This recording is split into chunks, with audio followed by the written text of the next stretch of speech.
Guys মই এতিয়া আছোঁ চামগুৰি মুকা সত্ৰ আৰু ইয়াৰে বাহিৰৰ পৰিৱেশটো অলপ আপোনালোকক দেখুৱাইছোঁ। আপোনালোকে চাইছে ইয়াতে মুকা কেনেকৈ বনাই ৱালত হেং কৰি ৰাখিছে। এইটো হ'ল হেণ্ডমেড যিটো মুখা, মাজুলীৰ মুকা বিখ্যাত এটা মুকা সত্ৰ আৰু একমাত্ৰ সেইখনে আছে মুকা শিল্পী আৰু মুকা সত্ৰ। ইয়াতে গোটেই মুখা কেনেকৈ তৈয়াৰ কৰা হয় সেইটো চাবলৈ পায়। এই পৰিৱেশটো আপোনালোকক অলপ দেখুৱাইছোঁ, একেলগে চাব।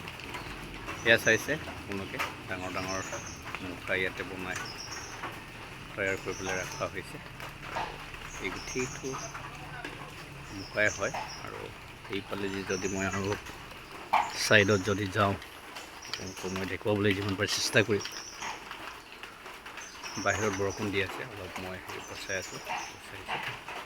ধুনীয়া ধুনীয়াকৈ আটক ধুনীয়াকৈ ইয়াতে সজাই থোৱা হৈছে আৰু মুখা, কেৱল মুখা মুখা মুখা ইয়াতে সেইটো আপোনালোকে চাইছে। মই ভিতৰত দেখুওৱা নাই, যিটো এটা মানুহ নাই বুলি কৈছে ভিতৰত সোমাব যাবৰ কাৰণে।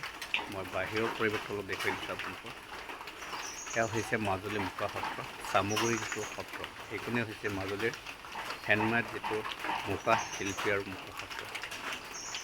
আপোনালোকে চাইছে কিমান ধুনীয়াকৈ ইয়াত বনাই থোৱা আছে, ইয়াকে আপোনালোকক দেখুৱাই দিছোঁ। এই যে বাঁহেৰে যিটো বনোৱা হৈছে সেইবিলাকেই হ'ব মুকাৰ একোটা সজা, ইয়াৰ পৰাই মুকা তৈয়াৰ হ'ব।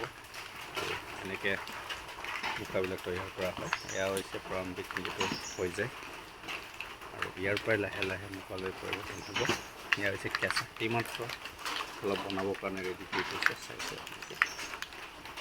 চাইছে অলপ ইয়াৰ পাছত মুখা তৈয়াৰ হ'ব। এয়া হৈছে মাজুলীৰ বৰ ধুনীয়াকৈ দেখাইছে।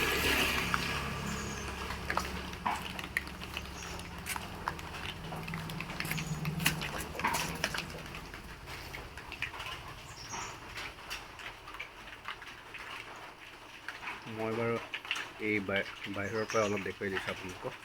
গোটেই ভিতৰ চোৱা সংকটত কিমান এটা ইয়াতে ষ্টক কৰা আছে আৰু বিভিন্ন ধৰণৰ অকল হেণ্ডমেড, ইয়াতে হেণ্ডমেড আছে, হাতেৰে বনোৱা যিটো হেৰি আছে আপোনালোকে চাইছে। এয়া হৈছে গৰুৰ বুকুৰ পৰা ধৰি আৰু সেই যে পলৰত ৰাখিছে যি সেইবিলাক হৈছে মুখা, চব মুখাই আছে আৰু ভিতৰ চোৱাতে যিহেতু কাৰেণ্ট চাৰেণ্ট নাই এনেকৈ আপোনালোকক দেখুৱাই দিছোঁ। গোটেইটো বহুত ধুনীয়াকৈ বনাই থোৱা হৈছে আৰু যিহেতু গোটেই ভিতৰলৈকে চাব নোৱাৰি, আন্ধাৰ আছে, লাইট নাই, সেইকাৰণে অলপ দুৱাৰ মুখৰ পৰাই ভিতৰ চোৱাটো দেখুওৱা হৈছে। এইটো চাইছে আপোনালোকে কিমান ধুনীয়াকৈ বনাই আছে। ইয়াত হেণ্ডমেড যিকোনো বস্তুৱে ইয়াত পোৱা যায়, টুপিৰ পৰা ধৰি বেগ চেগ, অন্যান্য মেটেকাৰ পৰা তৈয়াৰী যিটো টুপি, যিটো এইবিলাক হৈছে মেটেকাৰ পৰা তৈয়াৰী আৰু এইটো হৈছে মেটেকাৰ পৰা তৈয়াৰ কৰা বেগ। চাইছে দেখুৱাই দিছোঁ কিমান ধুনীয়াকৈ। ভিডিঅ'টো শেষলৈকে চাব আপোনালোকে আৰু ভাল লাগিলে লাইক কমেণ্ট কৰিবলৈ নাপাহৰিব। ধন্যবাদ।